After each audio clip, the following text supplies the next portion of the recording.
Well, hello there, fellow overthinkers.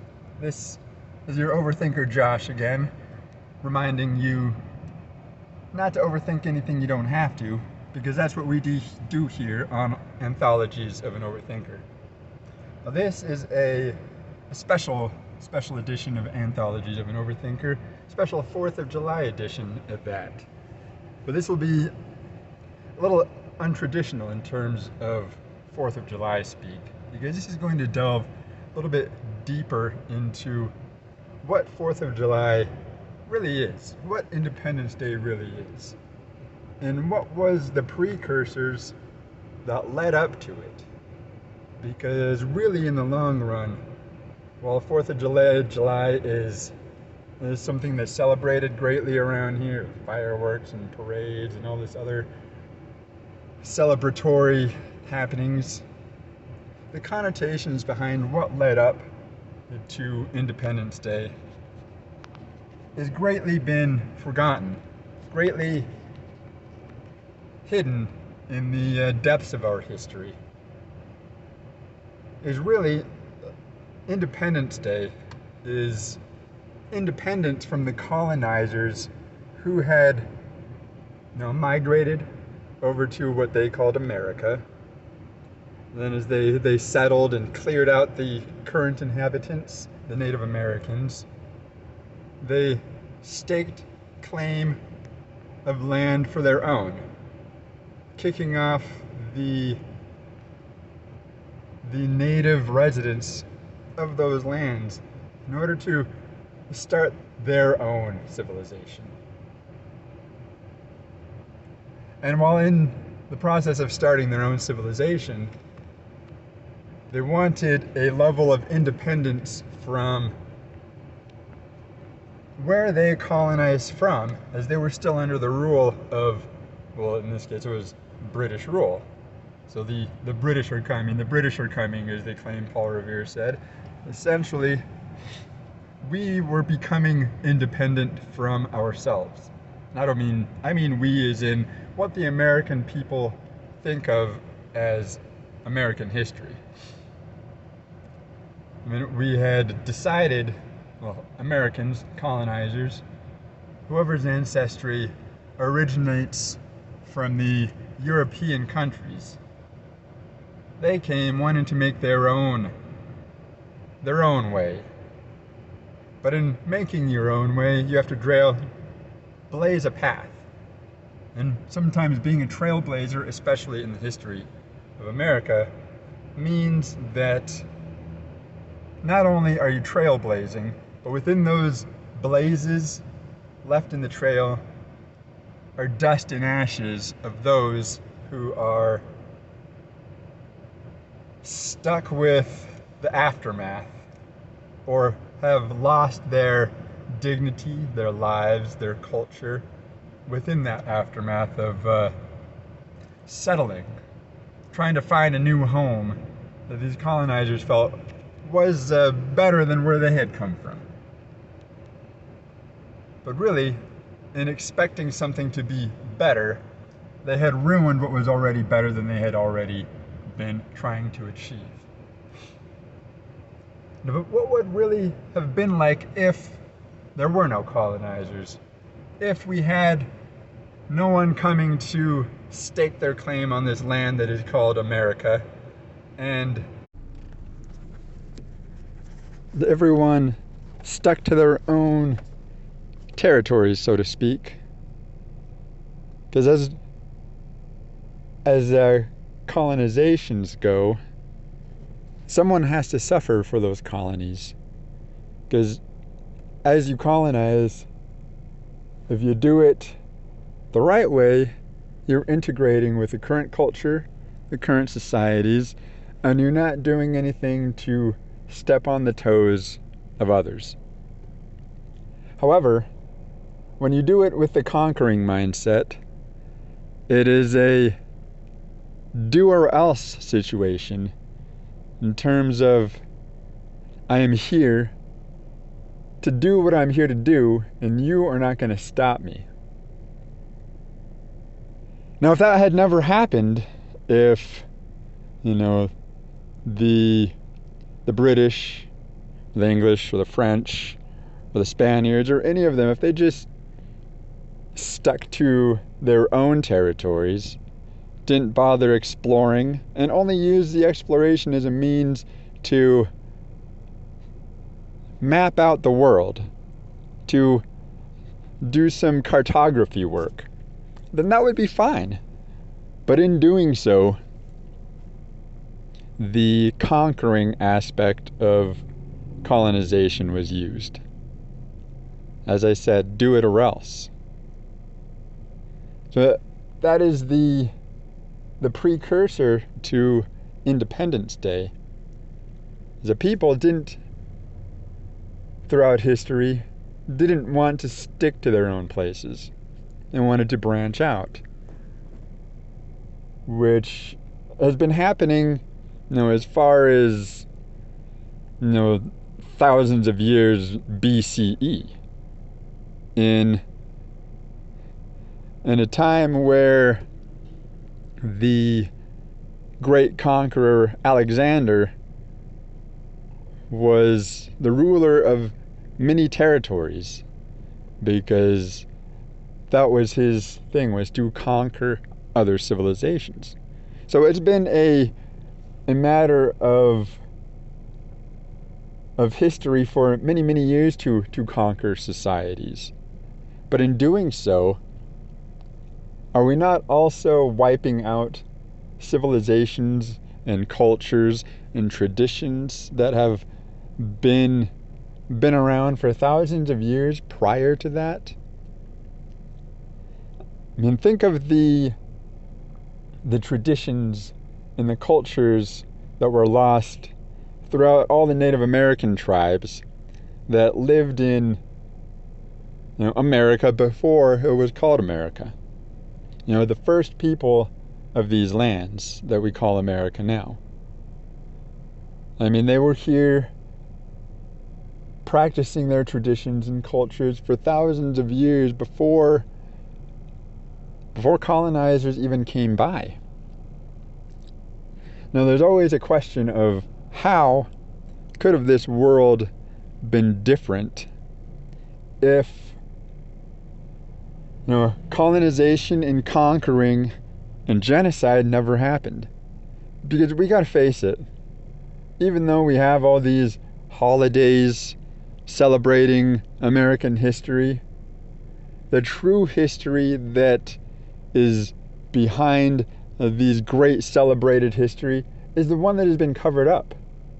The history that is not meant to be known, because it puts a sour red mark in the books of those who think that this great America was built on altruism,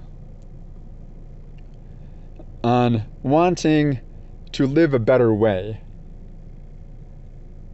But in creating a better life for them, for their way of living, they had upended not just the living style, the culture, the civilization of the Native Americans and anyone else that has been out there living in these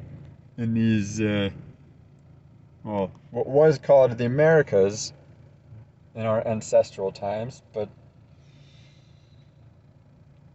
we could have had a much better culture. We could have had pockets of the world where maybe in the America, if it was all just the Native Americans that had lived there and stayed there, America could be a completely different place. And then if you went to another part of the world, it would be like visiting another planet, because the cultures would be so vast. You'd have millions of cultures and traditions that could be shared amongst the world, amongst civilization, in order to foster this idea that we are all human and we are all living a human experience. But that human experience has been tainted in much of our history, and much of our history is being gone to that of sugarcoating and fairy tales. because it is best to sugarcoat things that have bad connotations to them.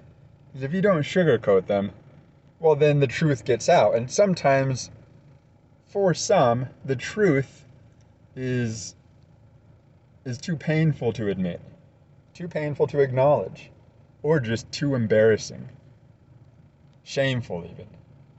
But that is not anything that is, how do you say, no, owned. As human beings, living this human experience, there is many times where we must own our actions, own the happenings that we had been involved in, owned all of the bad along with the good. You know, we have had this string of happenings throughout our recent history, within the last 15, 20 years even. And it has been revolving around tearing down statues and landmarks of the not so pretty side of our history. You know, the statues and landmarks of slave owners, or people who had done bad things in their past, but they're only celebrated for their good deeds. Now, that's not really something that should be covered up, because really, we are not defined by what we do good. We should be defined by what we do bad. Because what we do bad is what we're supposed to learn from. I mean, if you always do everything perfect, flawlessly, then there's nothing to learn from. You already know how to do it. It's already the way it should be. It's done the way it should be. And there's no room for improvement. But there is a saying that says we should learn from our history. And it is not something that has been practiced by any means of the word. It is more of a thing that is just a saying. Oh, we should learn from our history. It's a cautionary statement. Sure, we should learn from our history, but do we? I mean, anyone that looks into history, studies history, or is just, a history buff will see that there are patterns.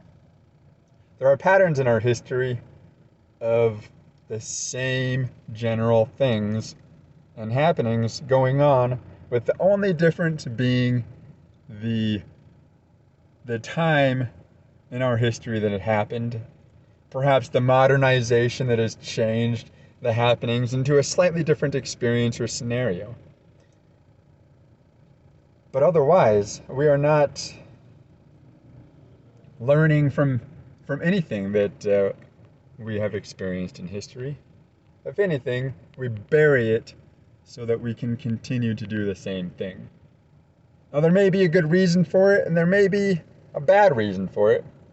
More likely than not, it is a bad reason.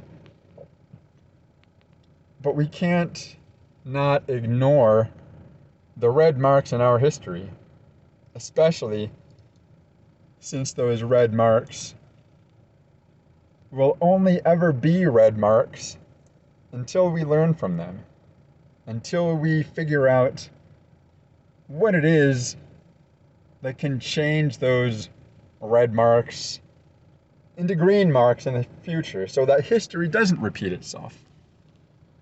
Because as history repeats itself, society becomes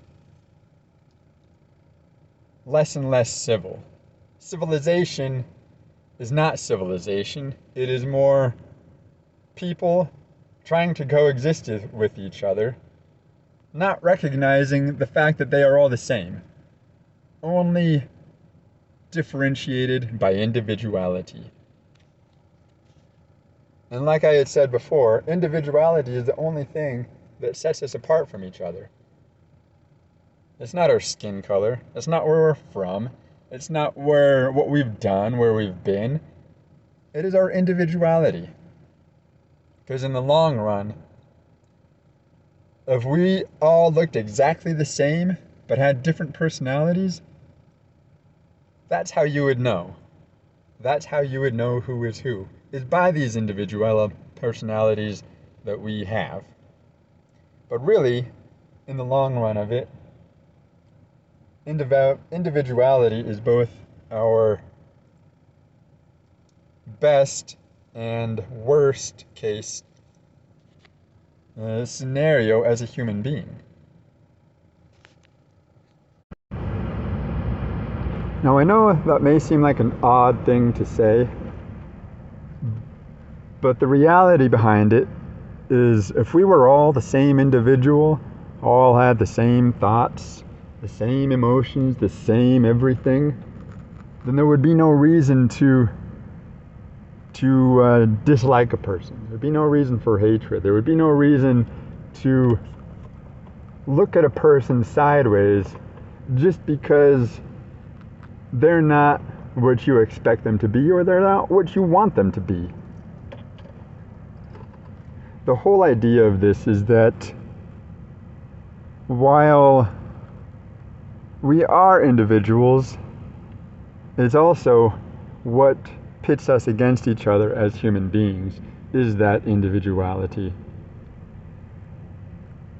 And while we do need individuality to express ourselves and experience the world in many different ways, it can be quite possible to continue to live as individuals without the need for hatred, without the need to dislike someone, without the need to look at a person's skin color and have any sort of negative thoughts or connotations about who that person is.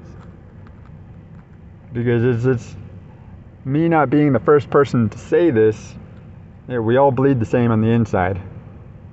So if my blood is red and your blood is red, but the only difference is our skin color, how does that make us different? What are we? Are we colorists? Are we prejudiced against specific colors? I mean, if we didn't just have varying shades of whites or creams or yellows or browns or blacks or all the other different colors that people are, wear, so to speak. I mean, we must wear our skin. We live in these skin and we can't do anything about changing it. And if we do, all it does is change the appearance of our body, not who we actually are. Because in the long run, it's not about what our bodies look like. Because after these bodies expire, after there is no longer any reason to reside in these bodies because they've essentially given up, we move on. We move on to hopefully better and greater experiences, better and greater existences. Maybe a higher plane of existence that some people know as heaven. Or even a lower plane of existence that some people know as hell. But really, when it boils down to the concepts of heaven and hell, is it not really just a mindset? Because we could still live a hell on earth. We can have aspects of our life, our existence, our reality that can feel very hellish, which is just a word to describe something incredibly unpleasant, incredibly, an incredibly discomfort in our experiences. I mean, and it could be down to many different things. I mean, a hellish experience for someone could just be that it's too hot outside, it's too cold outside, or it can go into the far ends of the extreme as far as what a hellish experience is. But then you could talk to another person on the other side of the coin and see that they live a heavenly experience. That might not have anything to do with the amount of money or amount of material objects, but just the amount of happiness inside. Understanding the worth of themselves being on a well-being level. I by no means have a lot of money, have a lot of possessions or material objects. But I am a very happy and optimistic individual, even in the most hellish of times, because really, if we allow our psyches and our consciousness to dip down to that level, well, we're not going to be anything other than, having a hellish experience. But seems as though I had went off of a bit of a tangent, because the whole idea was of this special edition of Anthologies of an Overthinker was to sort of analyze a little bit more what the precursors to Independence Day, to the 4th of July. And those precursors were, well, what happened to all those people, all the human beings, all our fellow human beings at that just had a slightly different skin color, a slightly different culture, maybe a vastly different culture that could have been better, could have been worse, who knows, but the connotation that what happened to them, the first Americans, you could say, as obviously in our ancestral times, it wasn't called America. But it could have been something different. It could have been something better. But we celebrate our 4th of July, Independence Day, as a means to have another day off from work, to celebrate our great nation, as it's called. But it is very important that in the celebratory actions of the Independence Day, the 4th of July, that we should perhaps even have a moment of silence for all the lives that were lost in order to have that Independence Day. Because on one side of the coin, while there are civilizations that celebrate their Independence Day, there are civilizations and societies that no longer have the level of independence that they did. So for one civilization to have their independence, another civilization had to be wiped out to an extent. Now, not completely, but for those that know what I'm referring to, our Native American ancestry, me myself being of Native American ancestry as well, we must not forget that in order for America to have its Independence Day, the First Nations people of America had to lose their dependence. So while this Independence Day is a celebratory thing to be proud of in a way, there should also be that reminder that while 4th of July does celebrate the red, white, and blue flag of our America, there is a lot more red than we realize. And in a way, you could almost say that 4th of July has almost become a bit of a blood holiday. As what we see with Columbus Day even. In Columbus Day, a lot of people have decided to renounce it due to the history of what he did to the Native Americans. So in some states, in some places, Columbus Day has been changed to Indigenous Peoples Day. I believe in Nevada, where I live, we are one of the states that had done that. And it's not anything as far as wanting to renounce parts of history, but it's acknowledging the parts of history that we don't want to acknowledge. So in terms of history, yes, let's continue to celebrate our independence. But let's also remember who lost their independence in order for another civilization to gain theirs. Because in the long run, while we have all these happy celebrations that we have for these various holidays and celebrations to commemorate this happening and that happening throughout history, let's not cover those great celebratory events over the fact that there is something bad that happened before those celebratory events were marked on a calendar. And so while this is meant to be a special edition, Anthologies of an Overthinker, again, this has been your Overthinker Josh, giving you a little bit of a history lesson while sharing my thoughts on the connotations and the precursors of Independence Day, 4th of July.